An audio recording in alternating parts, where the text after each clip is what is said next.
Halo teman-teman, ATLM Indonesia, di mana saja berada, semoga teman-teman selalu sehat dan dilimpahkan banyak rezeki. Nah, kali ini kita membahas mengenai referensi judul karya tulis ilmiah atau KTI. Kali ini bagian kelima yang saya siapkan dan saya rilis. Jadi judul-judul ini terkait dengan mahasiswa diploma 3 untuk melakukan penelitian. Nah, KTI ya seperti biasa itu menjadi tugas akhir bagi mahasiswa diploma 3 TLM ya untuk menyelesaikan masa studi 3 tahun. Nah, berikut ini ya teman-teman, bagian kelima ini saya sampaikan referensi judul. Semoga menjadi inspirasi bagi teman-teman untuk memodifikasi judulnya dalam penelitiannya. Oke, langsung saja di channel ATLM Indonesia, mari kita simak materinya sebanyak 22 judul kalau tidak salah ya. Oke, judul pertama kita mulai dengan gambaran hematokrit dengan pengisian volume ya. 3/4, setengah, 1/4 bagian tabung pada pasien bayi. Nah, ini alasannya latar belakangnya kita tahu bahwa tabung mikrohematokrit biasanya diisi darah sebanyak 3/4 bagian hingga 2/3 bagian sesuai prosedur kerja baku. Namun ya pada kondisi spesimen darah sedikit, misalnya pada bayi, diupayakan menghemat spesimen dengan mengisi setengahnya saja bagiannya. Bahkan tidak jarang hanya 1/4. Nah, jadi untuk penghematan ya. Nah, hal ini karena darah tersebut mungkin digunakan untuk pemeriksaan lain, misalnya malaria, widal, hapusan darah, mungkin ya, dan lain-lainnya. Nah, asumsinya bila menggunakan grafik khusus bawaan tidak ada perbedaan hasil. Namun perlu diteliti lebih lanjut sehingga dapat diaplikasikan untuk bayi ya, kasus-kasus pada bayi nanti bila dilakukan pemeriksaan hematokrit cara ini dengan cara mengisi hanya 1/4. Nah, lanjut kita masuk ke judul yang kedua, yaitu pemeriksaan mikrohematokrit menggunakan sentrifus mikrohematokrit 16.000 rpm selama 5 menit dan sentrifus 4.000 rpm selama 15 menit. Ini modifikasi ya. Ini alasannya tidak semua laboratorium itu memiliki sentrifus hematokrit khusus ya yang mikro untuk pemeriksaan hematokrit cara mikro. Jadi ada upaya modifikasi dilakukan dengan memasukkan tabung mikrohematokrit ya ke dalam busa styrofoam dan dimasukkan ke sentrifus biasa, lalu disentrifus selama 15 menit sampai dengan 20 menit. Kecepatannya 4.000 rpm. Jadi di sini sebagai pengganti tabungnya dimasukkan ke dalam styrofoam lalu masukkan ke tabung sentrifus hematokrit biasa ya kan, tabung sentrifus biasa gitu ya maksudnya. Nah, bila ada kesepakatan hasil tersebut valid mendekati cara sentrifus mikrohematokrit, perlu ya kita melakukan penelitian. Jadi dilakukan penelitian untuk membandingkan keduanya. Apakah memang sama atau berbeda nanti pada saat pemadatan volumenya. Oke, lanjut kita judul yang ketiga. Kita masih di hematokrit ya. Perbandingan nilai hematokrit menggunakan darah dengan antikoagulan EDTA tabung vakum dan darah EDTA menggunakan pabrikan ya, kemasan yang 10%. Teman-teman bisa melihat di gambar. Nah, pemeriksaan hematokrit menggunakan antikoagulan EDTA itu dilakukan bila tidak segera dilakukan pada darah ya. Karena dikerjakan secara serentak dengan pasien. Nah, alasan pemberian antikoagulan itu untuk menunda ya dan mengawetkan. Di sini bisa menggunakan tabung vakum, bisa menggunakan EDTA konsentrasi 10% buatan pabrik ya. Jadi oleh sebab itu perlu diteliti keduanya apakah sama menggunakan tabung vakum dengan yang cairan 10%. Apakah ada perbedaan bermakna atau tidak ada bermakna ya keduanya, sehingga bisa menjadi rekomendasi bagi pihak laboratorium penggunaan keduanya ini aman, tidak ada perbedaan atau misalnya tidak ada perbedaan.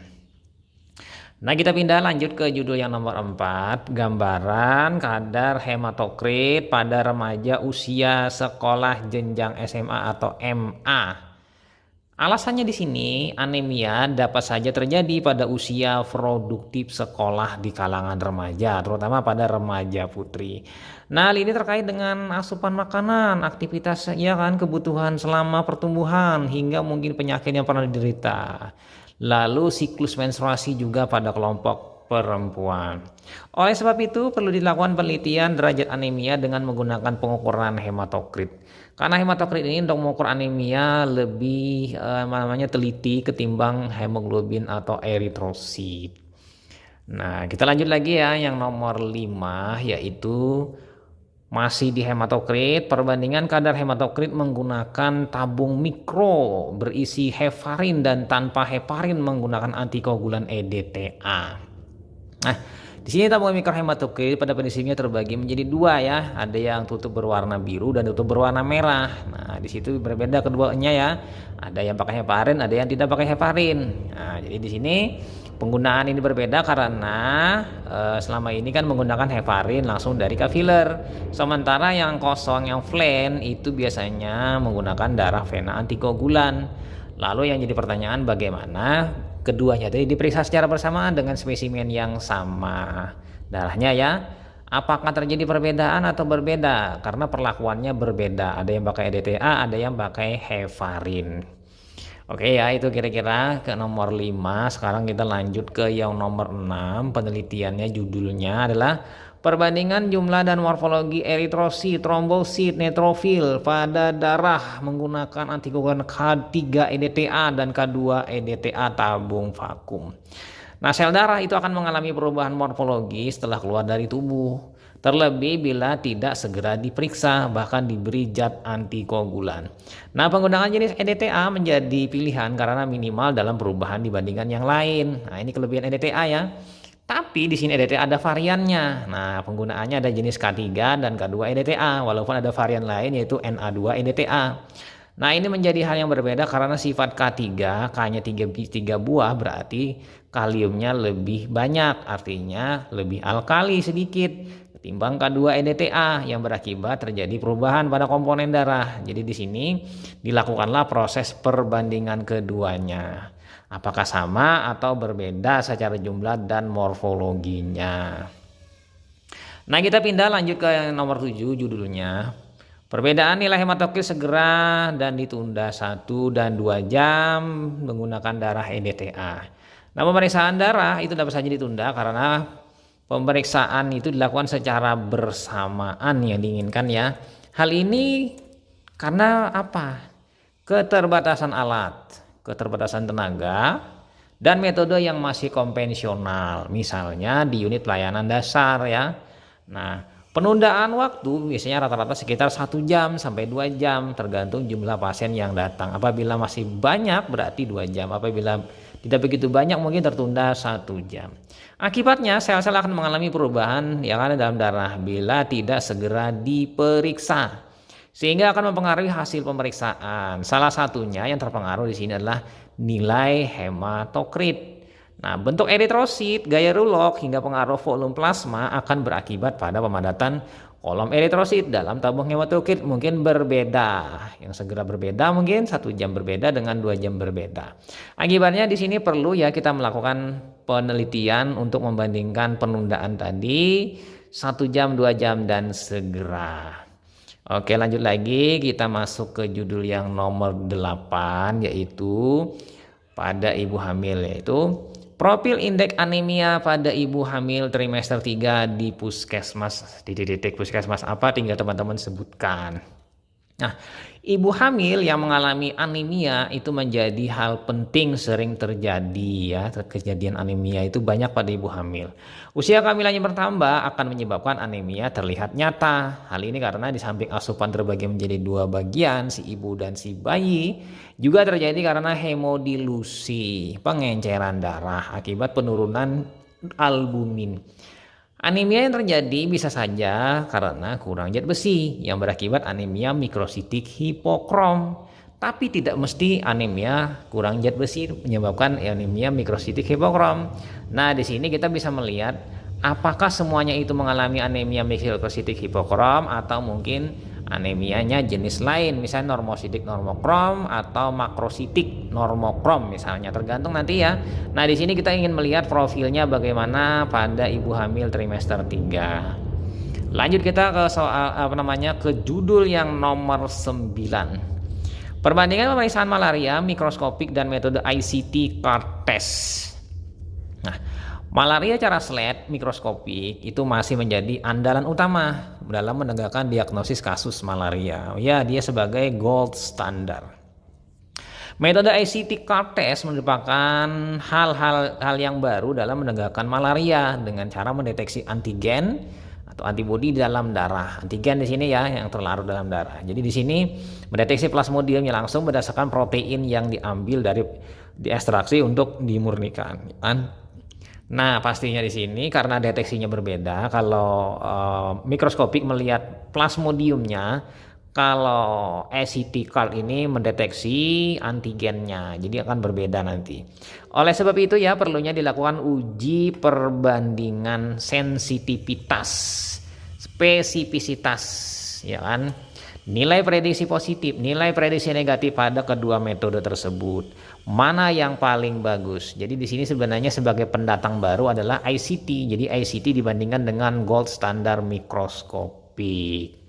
Jadi nanti kita melihat apakah dia lebih sensitif ataukah dia lebih spesifik dibandingkan mikroskopik. Kita pindah lanjut ke yang nomor 10, judulnya yaitu hubungan peningkatan kadar hematokrit terhadap trombositopenia pada pasien DBD, demam berdarah dengue. Nah, kasus DBD biasanya ditegakkan ya dengan trombositopenia dan hemokonsentrasi dan tanda-tanda lainnya.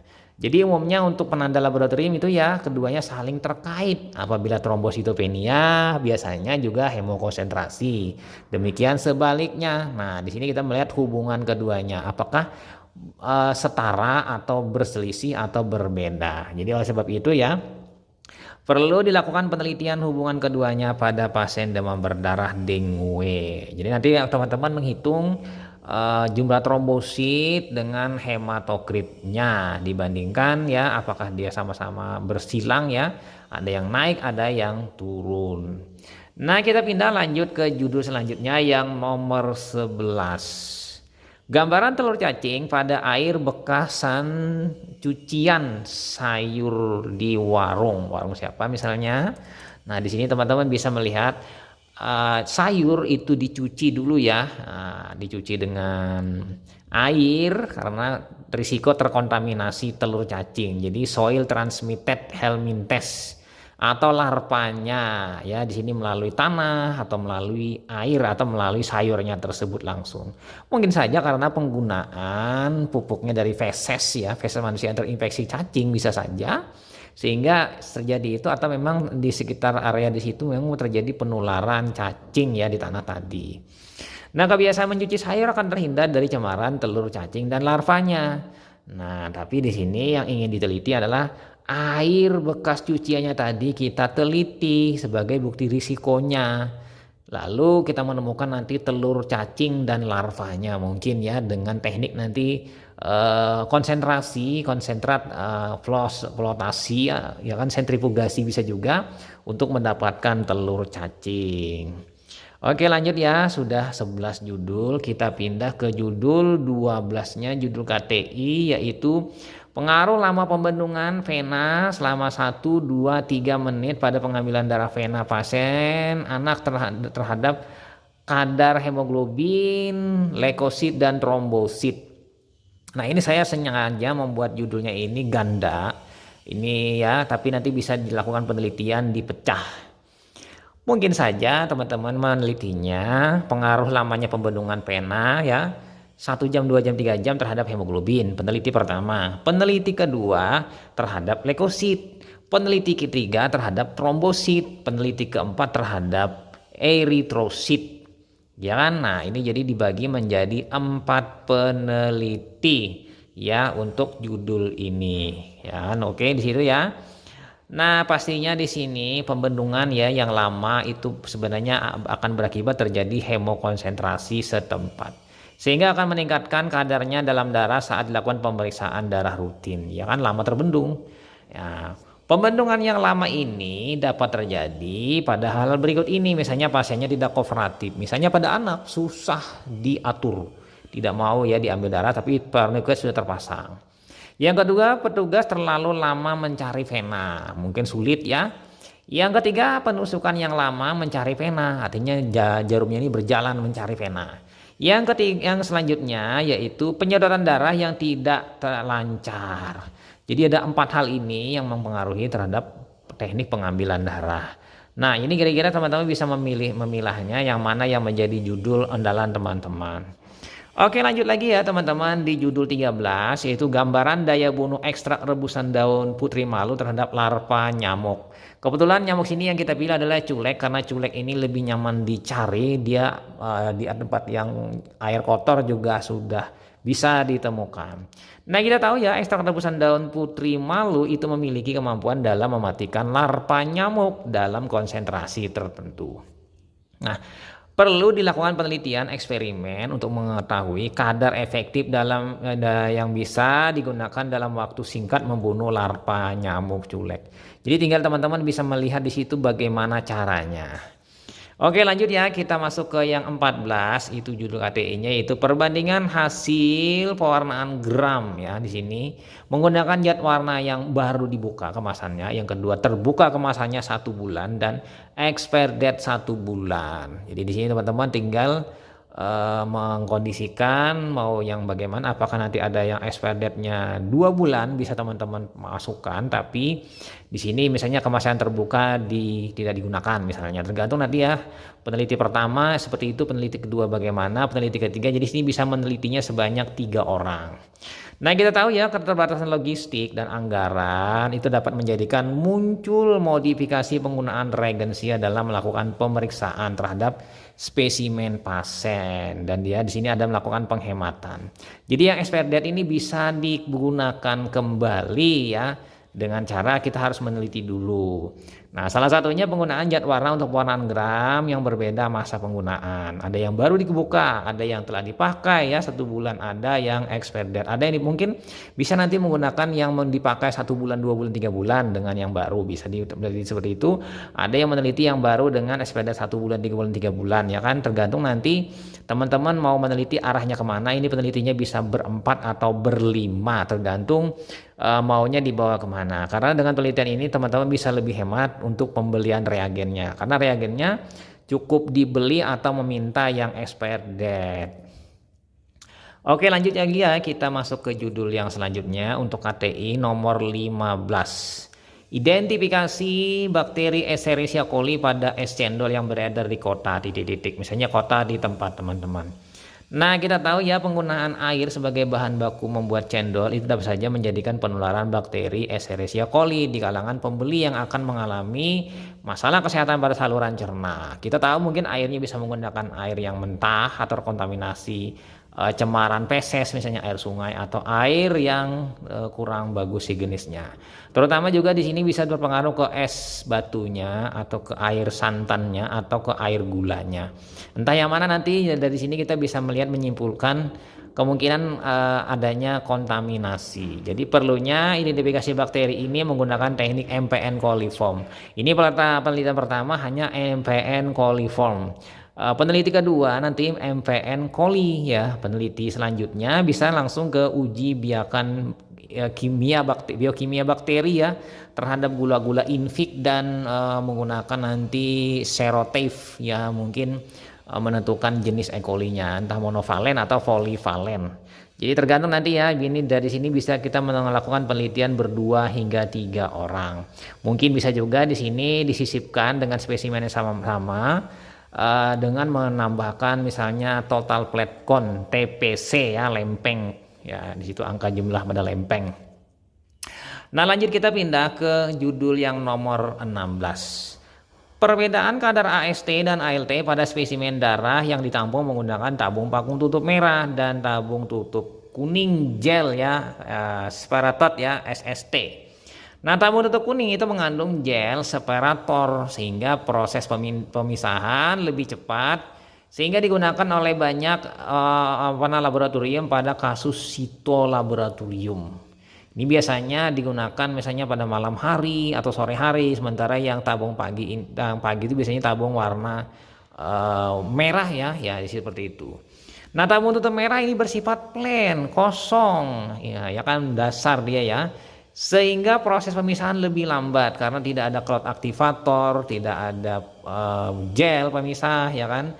Namun di sini kelebihan si tabung merah ini dia murni, hanya darah saja yang dibekukan sehingga minimal sekali terhadap zat gangguan yang mengganggu spesimen. Jadi sangat baik pada spesimen-spesimen yang untuk menguji trace elemen ya, misalnya logam-logam dalam yang kadar rendah.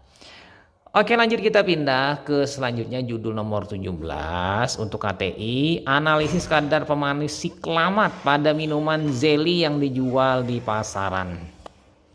Pemanis siklamat itu masih menjadi BTM, bahan tambah makanan yang digunakan pada produk-produk olahan kemasan yang dijual di pasaran.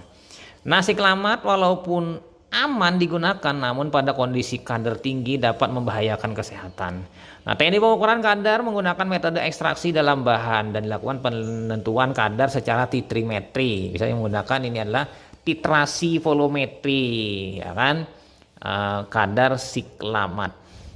Oke, lanjut kita pindah ke penelitian selanjutnya nomor 18, judulnya yaitu perbandingan LED menggunakan tabung Westergren, CD Plus dan ESR fast detector. Kita tahu di sini teknik pemeriksaan LED laju endap darah itu kian berkembang dengan modifikasi tabung dan cara pengukurannya. Semuanya itu bersumber dari dua, yaitu Winthrop dan Westergren. Westergren itu lebih disenangi karena skalanya lebih panjang. Nah, CD Plus itu bermanfaat untuk mengurangi jumlah spesimen yang lebih sedikit ketimbang Westergren sehingga dia tabungnya lebih kurus ya dan lebih sedikit kecil ya ketimbang Westergren. Dan teknik pemipetannya lebih mudah CD Plus ketimbang Westergren. Sementara ESR fast detector itu dikembangkan dari modifikasi cara Winthrop dengan kemampuan waktu lebih singkat ketimbang metode konvensional. Nah, jadi sini skalanya hampir sama dengan skala milik Winthrop, sekitar 140 ya skalanya, sementara Winthrop 120. Oke, kita pindah lanjut ke judul penelitian yang selanjutnya yang nomor 19. Gambaran jenis infeksi jamur kuku pada petani di desa titik-titik. Ya, mungkin tinggal teman-teman menyebutkan desa di mana tempat teman-teman mau meneliti. Nah, kita tahu ya kerusakan kuku akibat infeksi jamur menjadi hal yang kerap ditemukan pada petani ya. Hal ini karena selama bekerja seharian di sawah, tangan dan kaki terendam lama dengan air sehingga lebih mudah terinfeksi jamur pada kuku. Ya, kuku kaki atau kuku dari tangan. Biasanya kalau kuku kaki di jempol, ya kan. Kalau kuku tangan biasanya berada di jempol mungkin atau di jari tengah. Nah, perlunya di sini penelitian untuk melihat gambaran, ya kan, untuk menunjukkan kejadian infeksinya pada kuku dan jamur pada tangan dan kaki si petani tadi. Yang mana yang lebih dominan, apakah di kuku atau di kuku di tangan atau di kuku kaki. Kita pindah langsung lanjut ke judul selanjutnya yang judul nomor 20 yaitu perbandingan pemeriksaan urin esbah menggunakan teknik pendiaman pengendapan. Nah, ini yang standarnya dan pengendapan dibantu sentrifugasi 1000 rpm selama 5 menit. Nah, kita tahu ya urin esbah itu sebaiknya biasanya dilakukan ya teknik pengendapan ya kan. Dalam tabung yang didapatkan endapannya ya yang dibaca pada skala albuminometer Dr. Esbah. Biasanya diendapkan minimal ya 12 jam ya kan, bisa untuk mendapatkan endapan yang relatif sudah stabil ya. Mungkin modifikasi ini bisa digunakan dengan cara mempercepat pengendapan dengan melakukan sentrifugasi selama 5 menit 1000 rpm. Jadi tidak usah terlalu lama dan tidak usah terlalu cepat. Sehingga diharapkan endapan segera didapat dan dilakukan pembacaan hasil sebagaimana pengendapannya dari menggunakan teknik esbah. Nah, di sini yang perlu dijadi perhatian di sini adalah pastikan sentrifusnya itu muat ya untuk tabung esbah karena tabung esbah ini panjang satu. Mungkin hanya 4 saja, jadi dua pasang saja berseberangan. Lalu di sini kecepatannya cukup 1000 rpm karena tidak perlu yang terlalu cepat. 5 menit pun juga waktunya sudah cukup.